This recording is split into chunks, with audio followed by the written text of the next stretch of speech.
जय गुरु जी। नमस्कार। Awakening with गुरु जी की पाठशाला में आपका स्वागत है। अब से पहले लगभग हम 2 घंटे की चर्चा कर चुके हैं 7 वीडियोस के माध्यम से गुरु कौन। इसी चर्चा को आगे बढ़ाते हुए मैं आपका धन्यवाद करता हूं कि आपने इन 7 वीडियोस से कुछ सीखा और मैं बताने में सफल हूँ या ना हूँ ये आप मुझे बताएंगे कमेंट्स कर। लेकिन जो मेरा अनुभव है, जो मैंने सीखा, जो समझा, वो मैंने इन वीडियोस के माध्यम से आपको बताया। एक बार समीक्षा कर लेते हैं जो पिछले 7 वीडियोस में या 2 घंटे की चर्चा में हमने जो बातें की। विषय है गुरु कौन। गुरु हमारे जीवन में कब आते हैं, कितने गुरु होते हैं और गुरु के बताए हुए मार्ग पर चलकर क्या लाभ होता है। आध्यात्मिक यात्रा को आगे बढ़ाने के लिए हमें किस चीज़ की अति आवश्यकता होती है। इन सब विषयों पर हमने बात करी और 7वें वीडियो में हम चर्चा कर रहे थे प्रेम को लेकर, क्योंकि बिना प्रेम के तो कुछ भी संभव नहीं है। जिन प्रेम कियो तिन ही प्रभ पायो। अब प्रेम तो हमें अनिवार्य है ही, इस पर हम चर्चा कर चुके हैं। अब अगली चर्चा है कि प्रेम के लिए हम बदलाव ला रहे हैं अंदर, हम सीख रहे हैं, समझ रहे हैं, लेकिन अगला स्टेप क्या होगा कि हम ईश्वरीय मार्ग या आध्यात्मिक मार्ग पर आगे बढ़ पाए। उसमें है हमारा भेड़ चाल से अलग होना अनिवार्य है। जैसे सब कर रहे हैं, अगर हम भी वैसा ही करेंगे तो हम इस मार्ग पर नहीं बढ़ पाएंगे, जहाँ हैं वहीं रह जाएंगे। हम जैसे दुनियावी जीवन जी रहे हैं ऐसे ही गुरु के आश्रम में या सत्संग में जाएंगे, आएंगे, लेकिन लाभ नहीं हो पाएगा। और प्रचुरता में लाभ लेने के लिए और जीवन को आनंदमय बनाने के लिए अगर हम इस मार्ग में आ ही गए हैं तो हमें कुछ छोटी सावधानियों को बरतेंगे तो हम बहुत अच्छी तरह से समझ पाएंगे और शांति का अनुभव कर पाएंगे। वो क्या चीज़ें हैं, वो भेड़ चाल क्या है, हम इस विषय पर बात करते हैं। भेड़ चाल ये है कि हम पहली चर्चाओं में बात कर चुके हैं, हम किसी तरह भी गुरु के पास आ गए हैं, अब हम बदलना चाहते हैं, अब हम गुरु के बताए मार्ग पर चलना चाहते हैं, लेकिन फिर भी ऐसा क्या होता है कि जो हमारा दोगलापन है, हमारा जो छल है, हमारी जो चालाकी है, वो आड़े आती है। उसका एक कारण है, क्योंकि हम बहरूपिया की तरह ही जीवन जीते हैं, हम बहरूपिये ही हैं। कुछ ऐसी रचना है, कुछ ऐसे कारण हैं। वो कैसे? हम अपने माता पिता के लिए एक पुत्र हैं,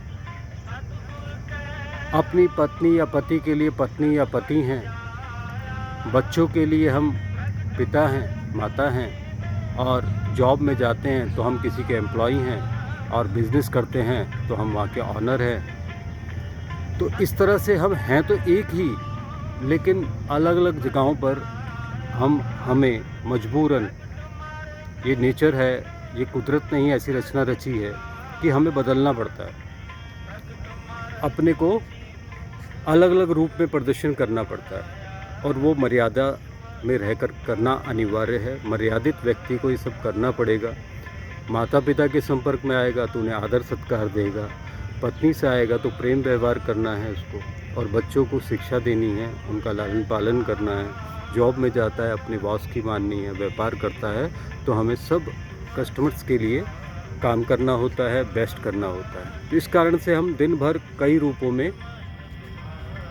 रहते हैं, और उस कारण हम एक ऐसे आदत में बंध जाते हैं जो हमारे अवचेतन मन, अनकॉन्शियस माइंड के अंदर भर जाती है, रुक जाती है। वही आदत को लेकर, क्योंकि व्यक्ति तो हम वही हैं ना, और वो नेचुरल लगता है, उसमें कुछ ऐसा नहीं लगता कि वो डुप्लीकेट है। हाँ, वो नेचुरल है, ऐसा हम महसूस करते हैं। और उसी आचरण को, उसी व्यवहार को, और वही तो मैं हूँ, वही तो राजेश खन्ना आपसे पहले वही गुरुजी के पास गया तो वही तो गया, तो वही व्यवहार वो वहाँ पर करने लगता है। जितनी देर वो सत्संग में बैठता है, जितनी देर वो सत्संग सुनता है, वो उतनी देर सत्संगी बन जाता है। और जैसे ही सत्संग हॉल से बाहर या सत्संग ख़त्म होता है, वो फिर से वैसा ही हो जाता है जैसा वो आया था, क्योंकि उसने समझा कि जितनी देर मैं सत्संग में बैठूंगा, यानी कि सत्य के साथ बैठूंगा, उतनी देरी तो परमात्मा मुझे देख रहे हैं, उतनी देरी तुम्हारी क्लास चल रही है, उसके बाद तो हम फ्री हैं। वही व्यवहार लेकर हम धर्म को भी सीखना चाहते हैं या धार्मिक होना चाहते हैं। धार्मिक और आध्यात्मिक होना दोनों अलग चीज़ें हैं। ऐसा नहीं कि अगर आप धार्मिक हैं तो आप आध्यात्मिक हैं, नहीं। संसार में धार्मिक ज़्यादा हैं, आध्यात्मिक कम है। धार्मिक व्यक्ति वो है जो रिचुअल्स को मानता है, रूढ़िवादिता को मानता है और पुराने विचारों को लेकर चलता है, पूजन करता है, आरती करता है, व्रत रखता है, वो धार्मिक है। दिनों को मानता है, आज सोमवार है, आज सावन है, आज शनिवार है, अमावस्या है, पूर्णिमा है, वो धार्मिक है। उसे देखकर आप ये ना समझिएगा कि वो आध्यात्मिक भी है। तो आप कहेंगे इसमें क्या फ़र्क है? धार्मिक और आध्यात्मिक होने में क्या फ़र्क है? बहुत बड़ा फ़र्क है। धार्मिक होना आध्यात्मिक होने से बिल्कुल विपरीत है। धार्मिक व्यक्ति एक लालसा में जाता है, एक लालच में जाता है, भेड़ चाल के कारण जाता है, भीड़ के कारण जाता है, बताए हुए पिछले अपने माता पिता के बताए हुए संस्कारों के कारण जाता है, डर के कारण जाता है, लोभ के कारण जाता है, कुछ पाने के लिए जाता है, कुछ खोने के डर से बचने के लिए जाता है, लंबी आयु के लिए जाता है, लेकिन वो आध्यात्मिक नहीं है। अध्यात्म है अंदर से जागृति, अंदर बाहर एक होना, वो अध्यात्म है। होश में हर काम को करना, वो अध्यात्म है। हम जितने भी पाप करते हैं, जितने भी बुरे कर्म करते हैं, वो बेहोशी की हालत में ही करते हैं। नशा भी एक बेहोशी ही है, आदतें भी एक बेहोशी ही है, लालच भी एक बेहोशी है, घृणा भी एक बेहोशी है, नफ़रत भी एक बेहोशी है। उस बेहोशी में ही हम गलत काम कर जाते हैं। हम अपने भाई को छल लेते हैं, बहन को छल लेते हैं, परिवार को छलते हैं, मित्र को छलते हैं, व्यापार में छलते हैं, अपने एम्प्लॉयर को छलते हैं, सरकार को छलते हैं। हम छलिया बन जाते हैं, हम बहरूपियाँ हैं। और हम आचरण क्या करते हैं कि हम धार्मिक हैं, हम तो परमात्मा को मानने वाले हैं। हाँ, आप मानने वाले हैं, लेकिन आप आध्यात्मिक नहीं हैं। अध्यात्म की यात्रा आपको ईश्वर तक लेके जाती है और धर्म की यात्रा आपको सिर्फ यहीं पर फंसा के रखती है। ये आपका निर्णय है कि आपको धार्मिक बन के रहना है या अध्यात्म की यात्रा को बढ़ाना है। अगर आपको धार्मिक बन के ही रहना है तो कोई ख़ास लाभ आपको होने नहीं वाला। आप अपने समय को बर्बाद कर रहे हैं। आपको धार्मिक के साथ आध्यात्मिक भी होना पड़ेगा और आध्यात्मिकता के लिए आपको बदलना पड़ेगा। आपको दोगलापन से हटना पड़ेगा, बहरूपीपन से हटना पड़ेगा, भेड़ चाल से हटना पड़ेगा और एक सच्चा सुच्चा होशपूर्वक होश में रहकर हर कार्य को करना पड़ेगा। आप कहेंगे हम होश में तो हैं, नहीं। होश में रहना यानी कि सही गलत की जांच करना, ये होश है। अगर हम होश में कोई कार्य करेंगे तो हम वो गलत नहीं कर सकते। गलत कार्य को हम करना भी चाहेंगे, अगर होशपूर्वक करेंगे तो हम रुक जाएंगे, हम गलत नहीं करेंगे। मैं अपने भाई से छल करता हूँ, कर रहा हूँ या करने की सोच रहा हूँ और मैं लालच के भाव में अंधा होकर बेहोशी की हालत में ही तो कर रहा हूँ। अगर मैं होश की हालत में हूँ तो मैं सोचूं कि ये मेरा भाई है, जो मेरा हिस्सा है वही मेरे भाई का हिस्सा है। अगर मैं इसको छल करता हूँ तो कितनी गलत बात है। मेरे माता पिता को दुख होगा, मेरे भाई को दुख होगा, तो ये गलत मैसेज संसार में जाएगा। तो मुझे धोखा नहीं देना, क्योंकि एक दिन मैंने भी मर जाना है, एक दिन उसने भी मर जाना है। तो ये मैं उससे छल कर क्या लाभ होगा। तो मैं होश में आ गया तो मैं गलत कार्य नहीं करूँगा। हम बेहोशी की हालत में ही गलत कार्य करते हैं। तो हमें होश में रहना है और ये जो हमने चोला पहन रखा है उसे बदलना है। वो कैसा चोला? एक व्यक्ति है, रंग से काला है और वो काले ही कपड़े पहनता है, तो दूर से वो आता हुआ कैसा दिखेगा? बिल्कुल काला ही दिखेगा। लेकिन अगर वो गुरु की शरण में आ गया और गुरु ने उसे कहा तू अब सफ़ेद वस्त्र धारण करा कर, तो वो आदमी है तो काला ही, लेकिन उसने वस्त्र धारण कर लिए सफ़ेद। अब सफ़ेद कपड़ों में जो उसका दूर से आता हुआ वो हमें पूरा काला नहीं दिखेगा, एक व्यक्ति के रूप में दिखेगा। उससे पहले वो काला व्यक्ति दिख रहा था, क्योंकि काले ही कपड़े और काला ही उसका रंग। अब उसने गुरु के सानिध्य में आकर गुरु ने उसको उजाला कर दिया, उसके जीवन में उसके वस्त्रों से ही प्रारंभ कर दिया, और वो सफ़ेद वस्त्र पहन के आता है तो वो हमें काला व्यक्ति भी थोड़ा अच्छा लगने लगता है। लेकिन एक्चुअल में वो अच्छा हुआ नहीं, सिर्फ उसने एक आचरण यानी कि एक वस्त्र धारण कर लिए, सफ़ेद वस्त्र धारण कर लिए, लेकिन वो है अभी भी काला। तो लेकिन वो गुरु को भी पता है ये काला, मैंने इसे वस्त्र सफ़ेद पहना दिए, लेकिन वो प्रक्रिया का प्रारंभ हो गया, शुरुआत हो गई। अब वो धीरे धीरे इन वस्त्रों की लाज रखेगा, क्योंकि उसे लगने लगेगा कि जब से मैंने वस्त्र पहने हैं तो मुझे लोग काला नहीं कह रहे, मेरा सम्मान हो रहा है। तो अपने को बदलेगा, लेकिन है वो अंदर से काला। कर ले दिल दी सफाई जो दीदार चाहिदा। अगर आपको परमात्मा के दीदार चाहिए तो अंदर की कालक को साफ करना है। कर ले दिल दी सफाई जो दीदार चाहिदा, सानू लोका तो की लेना, सानू तो यार चाहिदा।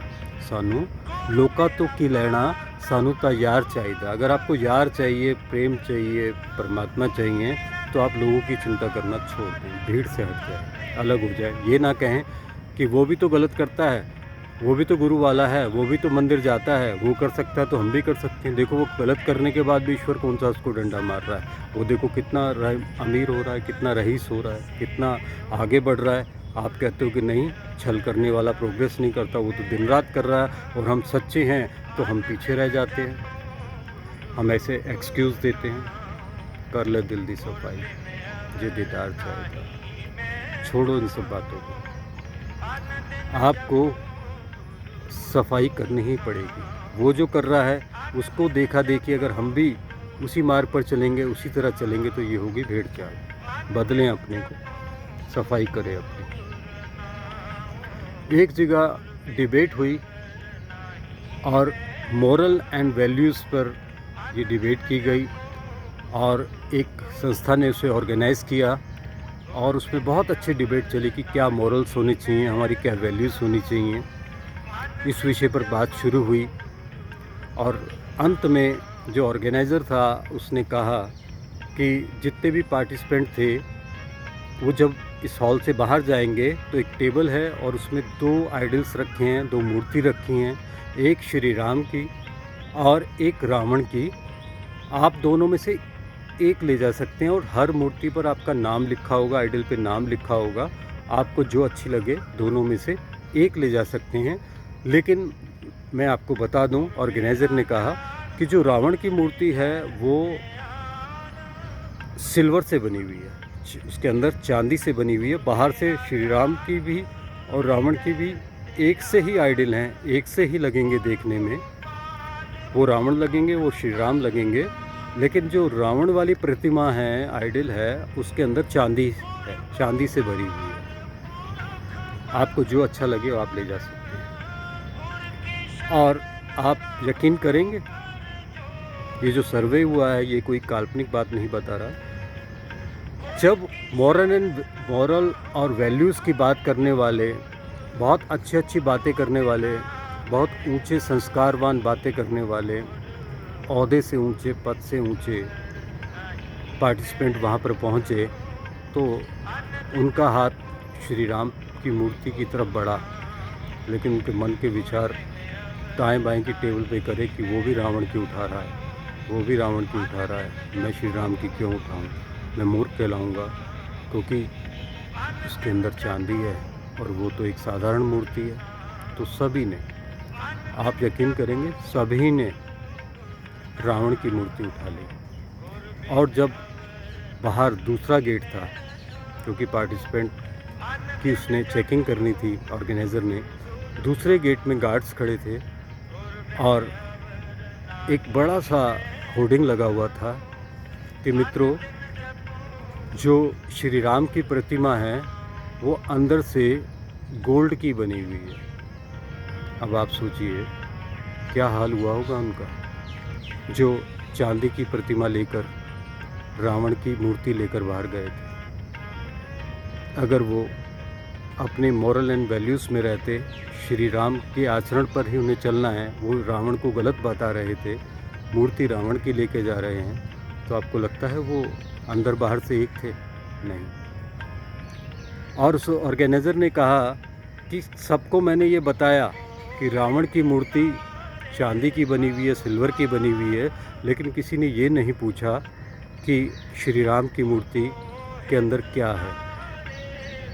हमने सिर्फ सुना और चांदी की लालच में आकर, हमने बेहोशी की हालत में आकर रावण की प्रतिमा को लेकर अपनी घर की ओर चल दिए। ये है लालच की बेहोशी। हम भी ऐसा ही कुछ कर रहे हैं। हम भी उतनी देर ही वहाँ पर सच्चे सुच्चे हैं जितनी देर हम वहाँ पर चुप बैठे हैं, शांत बैठे हैं, सत्संग में बैठे हैं, गुरु के बताए हुए उपदेशों को सुन रहे हैं।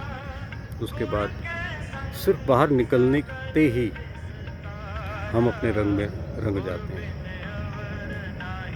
तो हम भी रावण की प्रतिमा ही घर लेके जा रहे हैं, चांदी की। सोना हम वहीं पर छोड़ के आ रहे हैं, ये ध्यान रखिए। इसी प्रकार स्कूल में एक प्रोग्राम हुआ और उसमें प्रिंसिपल्स ने पूरे स्कूल के बच्चों को इकट्ठा किया और उन्हें ईश्वर के बारे में बताया और कहा कि सच्चाई के मार्ग में चलिए, सच्चे काम करिए, अच्छे काम करिए, और ईश्वर हमें हमेशा देख रहा है, ईश्वर हमेशा ऑनलाइन है। जैसे कैमरे हमेशा लगे रहते हैं, लिखा होता है आप कैमरे की नज़र में हैं, ऐसे ही हम ईश्वर की नज़र में हमेशा हैं।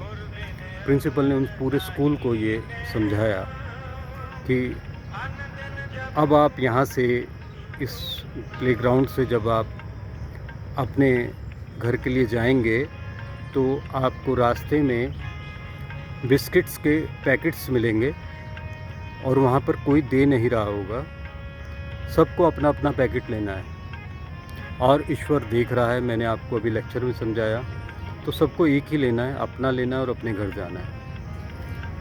प्रिंसिपल ने कहा बच्चे तो बच्चे होते हैं, उन्होंने समझ लिया कि ईश्वर देख रहा है बिस्किट्स को, तो हमें एक ही बिस्किट लेना है।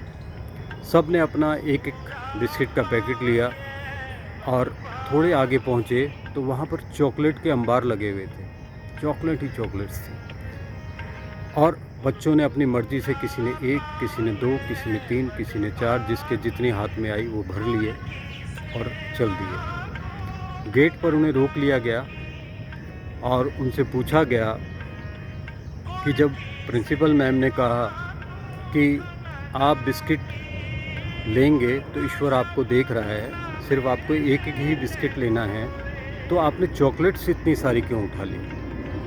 तो बच्चों को क्या जवाब था आप सुनेंगे। उन्होंने कहा कि ईश्वर तो बिस्किट देखने में बिजी था, चॉकलेट तो वो देख ही नहीं रहे थे, इसलिए हमने चॉकलेट जितनी हमें समझ में आई हमने उतनी उठा ली। हम भी तो यही समझते हैं। जब हम अच्छा काम कर रहे हैं, पुण्य का काम कर रहे हैं, मंदिर में हैं, गुरुजी के आश्रम में हैं, सेवा कर रहे हैं, दान कर रहे हैं, अच्छे बन के बैठे हैं, तो ईश्वर हमें देख रहा है। ईश्वर तो हमें तब भी देख रहा है जैसे ही हम गेट के बाहर आए और हमने अपनी गाड़ी निकाली और एक भिखारी आया, उसको हमने 10 रुपये भी नहीं दिए, या किसी से हमारी गाड़ी टच हो गई, हमने उसे तुरंत गाली दे दी और डंडा निकालने को तैयार हो गए। ईश्वर तो हमें तब भी देख रहा है जब हम ऑर्गेनाइज़र की बुराई कर रहे हैं। ईश्वर तो हमें तब भी देख रहा है कि जो वहाँ पर गुरु का शिष्य, गुरु का सेवक आपको कुछ बता रहा है, आप उसी को भला बुरा कह रहे हैं। ईश्वर तो तब भी देख रहा है जब आप रणनीति करते हैं, आप जाल बुनते हैं, षड्यंत्र करते हैं। ये मैं आपको सत्संग में ही बता रहा हूँ, सत्संगियों की ही बातें बता रहा हूँ, हर धर्म की बता रहा हूँ। मंदिर, मस्जिद, गुरुद्वारे, आश्रम, सब जगह यही हो रहा है। जितनी देर हम उनके सामने, उनके साथ हैं, हम एक सज्जन व्यक्ति हैं, एक धार्मिक व्यक्ति हैं, लेकिन उनसे अलग होते ही उतनी देर का ही आचरण करते हैं, क्योंकि हम समझते हैं कि ईश्वर तो बिस्किट देखने में बिजी है, चॉकलेट तो वो देख ही नहीं रहा। धन की जाने, मन की जाने, जाने चित्त की चोरी, उन साहिब से क्या छिपावें जिनके हाथ में सबकी डोरी। हम उनसे नहीं छुपा सकते कुछ भी। तो क्या कर रहे हैं हम? खुद को छल रहे हैं, खुद को धोखा दे रहे हैं। आपने देखा होगा कि धर्म स्थल में हम जाते हैं, हम अपने कानों को भी हाथ लगाते हैं और बहुत माथे भी टेकते हैं, और जब जाने से पहले बहुत अच्छी तरह से हाथ पैरों को धोकर, मुँह हाथ धोकर, उजले कपड़े पहनकर और बड़े ही नम्र, बड़े ही व्यापार कुशल, बड़े ही साधुत्व की भावना से हम जाते हैं और गुरु की प्रतिमा को देखते हैं, बार बार नमन करते हैं, कानों को बार बार हाथ लगाते हैं, दंडवत भी कर देते हैं, बिल्कुल लेट भी जाते हैं, और देखने के 2-4 मिनट बाद, निहारने के बाद अपनी कोई स्टोरी चालू कर देते हैं। प्रभु मेरा देखो ना, मैं कितना ईमानदार हूँ, मैं कितना अच्छा हूँ, मुझे कुछ दो ना, मैं इतने दिन से यहाँ पर आ रहा हूँ ना, कुछ कृपा करो ना, कुछ मैजिक करो ना, मेरे बच्चे को डॉक्टर बनाओ ना, मेरी बेटी को IAS बनाओ ना, उसकी शादी करो ना।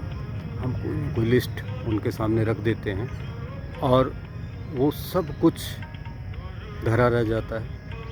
हम ईश्वर से सिर्फ मांगने की इच्छा, एक भिक्षुक की तरह कटोरा लेकर, जो मंदिर के बाहर भिखारी खड़ा था वो बाहर खड़ा है, हम अंदर खड़े हैं, हम भिक्षा मांगने लगते हैं। किसकी भिक्षा? दुनियावी चीज़ों की। और एक्चुअल में प्रतिमा इसलिए बनी है, उस प्रतिमा को निहारें, देखें, दिल में बसा लें और उनके जैसे बनने का प्रयास करें।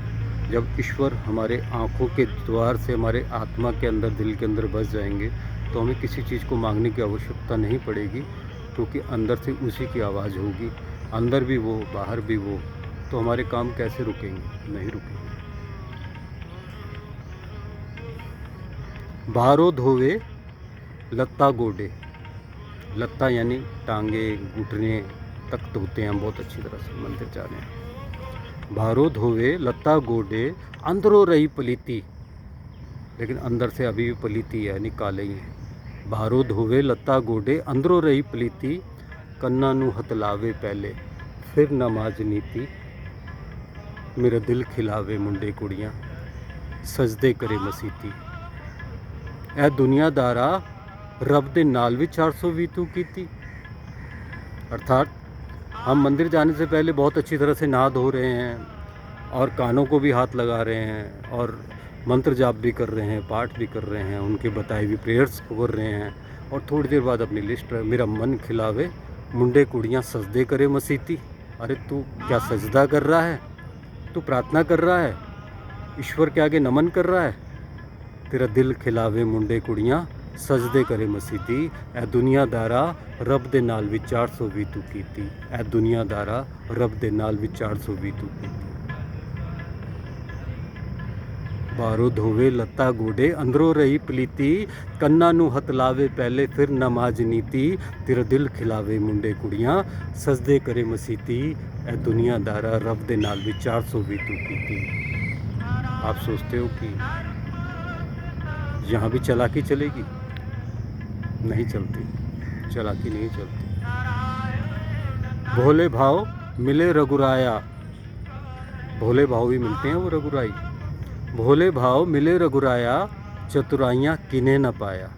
चतुराइयों से वो किसी को भी नहीं मिल पाए, भोले भाव मिल गए।